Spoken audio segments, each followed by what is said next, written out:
எங்கள் பொது வாழ்க்கையை விமர்சியுங்கள்.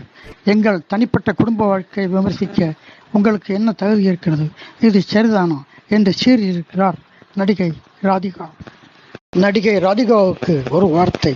பொது வாழ்க்கைக்கு வந்தால் தன் தனிப்பட்ட வாழ்க்கையிலும் மற்றவர்களுக்கு ஒரு எடுத்துக்காட்டாக திகழ வேண்டும். இதற்கு சிறந்த முன் உதாரணம் மக்கள் திலகம் எம்ஜிஆர்.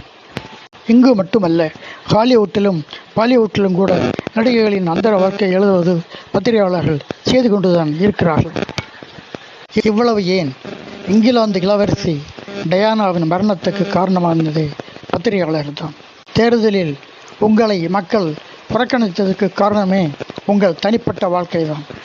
நீங்கள் ஒரு நல்ல வாழ்க்கை வாழ்ந்தால் அல்லது மக்கள் சேவைகளில் உங்களை ஈடுபடுத்தினால் மக்கள் உங்களை ஆதரிப்பார்கள். இல்லை என்றால் சுத்தமாக புறக்கணித்து விடுவார்கள் என்பதை ராதிகா புரிந்து கொள்ள வேண்டும்.